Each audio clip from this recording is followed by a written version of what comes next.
Hello, जय Shivray sir. जय शिवराय, जय शिवराय. बोला. Sir, बऱ्याचशा social मीडियाच्या माध्यमातून असं सांगण्यात येत आहे, की जोरदार पाऊस होणार, गारपीट होणार आणि पावसाळ्यासारखा पाऊस होणार. बरेचसे शेतकरी मित्र मला फोन करत होते, की सरांपासून रेकॉर्डिंग घ्या. हं, हं, हं.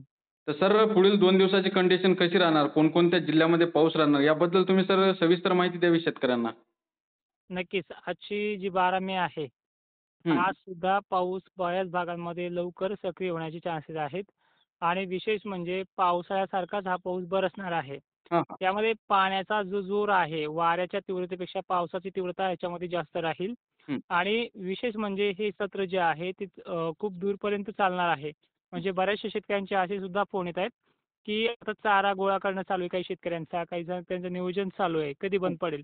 हं, तर या सगळ्या गोष्टींचा उल्लेख आपण आजच्या या रेकॉर्डमध्ये करणार आहोत हं, आणि विशेष म्हणजे मान्सून पुढील आठवड्यामध्ये कोणत्याही क्षणी मेच्या शेवटच्या आठवड्यामध्ये दाखल होऊ शकतो आणि याबद्दल वाऱ्याची तीव्रता देखील फास्ट आहे हो, आणि कालांतराने त्याला जो अडथळा आहे तो आपल्या चॅनलवरती फेसबुकमध्ये आपण ती सविस्तर माहिती दिलेली आहे. ते हो, आपण तोडकर हवामानाचा सर्च जरी केलं तर तुम्हाला तो व्हिडिओ पाहायला मिळेल. हो.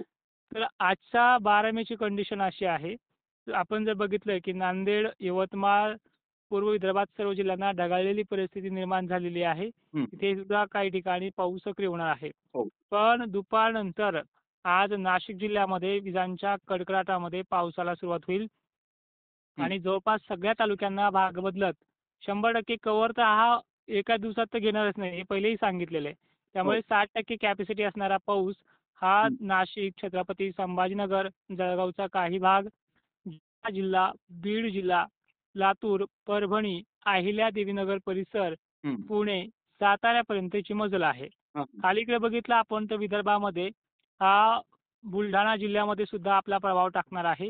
हं. रात्रीच्या वेळेला हा हिंगोलीपर्यंत मजल मारेल.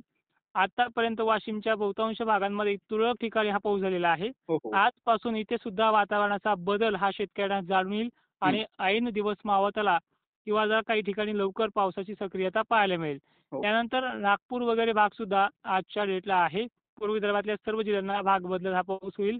पावसाची तीव्रता अजूनही पुढचे 72 तास हा टिकून महाराष्ट्रात राहणार आहे. हां, त्यानंतर 16-17 तारखेला हा निवळत होऊन 2-4 दिवसासाठी परत निवळेल. वातावरण हे महिनाभर पावसाचं आणि आभाळ वातावरणाचं राहणार आहे. हां, हां. तर आता तालुक्यानुसार जरी बघायचं झालं ठाकरे, हो. तर नाशिकपासून सुरुवात करूयात हं. आणि यामध्ये थोडेफार तालुके आणि जिल्हे सुद्धा वाढवून घेऊयात. हो, हो. म्हणजे शेतकऱ्यांना सांगलीचे असेल, कोल्हापूरचे असेल यांना देखील माहितीची गरज आहे. हो, बरोबर आहे. तर नाशिकच्या मालेगाव, नांदगाव, निफाड, सिन्नर, इगतपुरी या भागांमध्ये सुद्धा पाऊस गर्जनेसह होईल.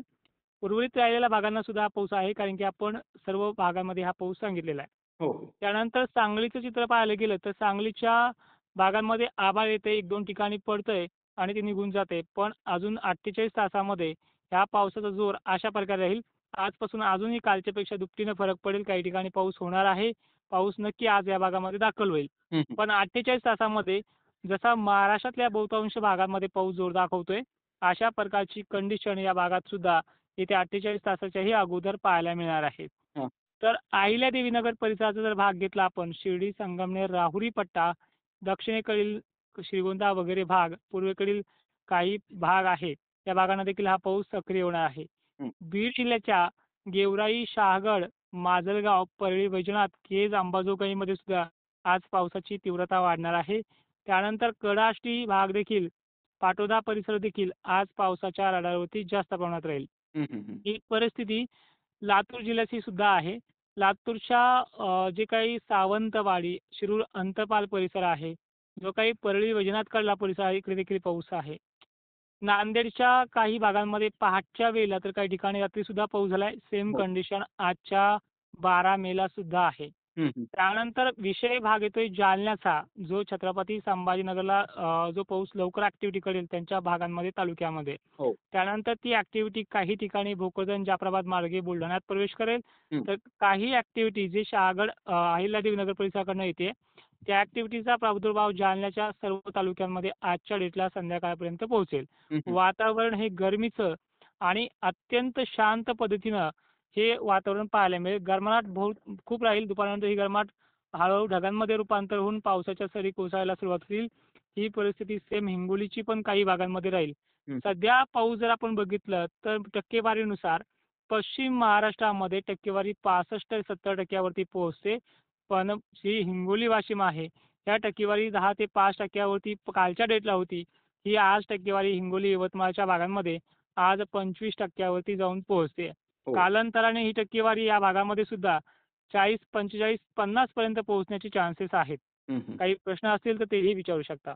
तर सर बऱ्याचशा माध्यमातून असं सांगण्यात येत आहे, की गारपीट होणार. तर नक्कीच गारपीट होणार का? गारपिटीच्या बाबतीत सांगायचं म्हटलं तर गारपिटीला अतिउष्णता आणि याचे उन्हाची तीव्रता अधिक प्रमाणात लागते सुद्धा आहे. हो. गारपिटीची जी प्रमाण आहे सध्या तरी मॉडेलनुसार फार टक्केवारी कमी आहे. हं. जर झालीच गारपीट तर नाशिक जिल्हा असेल त्यामध्ये आणि काही भाग जो आहे तो छत्रपती संभाजीनगरचा राहील. उर्वरित महाराष्ट्रात गारपिटीचे फारसे चान्सेस नाहीत. हां, हां, हां. हं. आणि सर मान्सून किती तारखेला आपल्या महाराष्ट्रामध्ये दाखल होणार? नक्कीच. आता मान्सूनची जर आपण स्पीड पाहिली तर मे महिन्याच्या शेवटपर्यंत केरळ व्यापून तो कर्नाटकपर्यंत मजल मारेल. हो. 5-6 जूनच्या अगोदर मान्सून हा महाराष्ट्रात दाखल होईल, पण कोकण किनारपट्टीमध्ये तो रमण्याचे चान्सेस आहेत. हं, हं. मान्सूनला 25 तारखेच्या नंतर ते 30 तारखेच्या आसपास हं. आपण कालही व्हिडिओ दिलाय. हो. एक सायक्लॉनिक सिस्टमचा अडथळा बनणार आहे. आपण ग्राफिक्सच्या माध्यमातून आपल्या चॅनलवरती ते प्रसारित केलंय. हो. आणि विशेष म्हणजे Facebookला तर त्याचे अजूनही डिटेल लिहिलेले आहे. हं, ज्या हं. अर्थी शेतकऱ्यांनी तोडकं हवामानात सर्च केलं, तिथे त्यांना तो व्हिडिओ पाहायला मिळेल. हो. हा अडथळा आपण आज कालच्या डेटला तो सरळ-सरळ टक्केवारीनुसार जाहीर केला. संभाव्य शक्यता सांगितली. हं. डिक्लेअर देखील आपण येत्या 2 दिवसामध्ये 15 तारीख तुम्हाला मी दिली आहे. हो. की 15 तारखेला आपण ते डिक्लेअर करणार आहोतच. हं. की तो अडथळा नक्की आहे हं. किंवा तो टळू शकतो. हो. पण मान्सून ज्यावेळेस येणार आहे, मान्सूनची जी स्पीड पाहता हं. अडथळे मान्सूनवरती आहे. महाराष्ट्रातील पेरण्याच्या ज्या तारखा असतील, हो. त्या संभाव्य शक्यतेनुसार 11 जूनच्या 1-2 दिवस मागे किंवा पुढे राहू शकतात. तो हं. 2-4 दिवसाचा कालावधी आहे. हं, हं. पाऊस हा 80 ते 100 एम-एम होऊस तर शेतकऱ्यांनी करू नये. याचाच अर्थ असा होतो, की जवळपास वळण भरेपर्यंत पाऊस झाल्याशिवाय शेतकऱ्यांनी पेरण्या करायची नाहीत किंवा चांगला 2 इंच वर जाईपर्यंत पाऊस पडल्याशिवाय पेरणी करू नका, असं बऱ्याचशा माध्यमातून आपल्याला सांगितलंही जातंय. आपल्याही माध्यमातून त्या स्पष्टीकरण दिलंय. हो. पण अशी कंडिशन व्हायला सरळ-सरळ काही भागांमध्ये जुलै उजळतोय. मग शेतकऱ्यांनी पेरण्या करायच्या कधी? या माहितीसाठी सविस्तर आपण 15 तारखेची डिटेल्स तुमच्या चॅनलवरती सुद्धा, माझ्या चॅनलवरती सुद्धा देत असतो. हो. त्यामुळे सर्व शेतकऱ्यांनी ही उपयुक्त माहिती आणि माहिती देणाऱ्या चॅनलला सपोर्ट, सबस्क्राईब, लाईक वगैरे ज्या काही गोष्टी असतात, त्या हं. करणं गरजेचं आहे. हो. तर सर माझा एक प्रश्न होता, की सर्वात जास्त कोणकोणत्या जिल्ह्यांना पाऊस पडणार? मान्सून संदर्भात की अवकाळी संदर्भात? ह्या आत्ताच अवकाळी येणार आहे जे. सर्वाधिक जास्त जो आहे तो चालूही सुद्धा आहे. हं. नाशिक परिसर आहे, जालना आहे, छत्रपती संभाजीनगर आहे, धुळे आहे, अहिल्यादेवीनगर परिसर आहे, बीड जिल्हा आहे, त्यानंतर बुलढाणा आहे, जळगाव वगैरे भाग देखील आहे. हो. त्यानंतर आज काही नवीन भाग वाढणार आहे तो म्हणजे तुमचा वाशिम परिसर सुद्धा ह्या आजच्या डेटला आणि काही उद्याच्या डेटला हा वाढणार आहे. हं, हं. हिंगोली परिसर सुद्धा आहे. नागपूर, अकोला देखील याच्यामध्ये जास्त पावसाच्या रडारवरती आहे. हं, हं. त्यानंतर लातूरचे सुद्धा जवळपास महाराष्ट्रातले 22 ते 23 जिल्ह्यांच्या रडारवरती हा पाऊस असेल.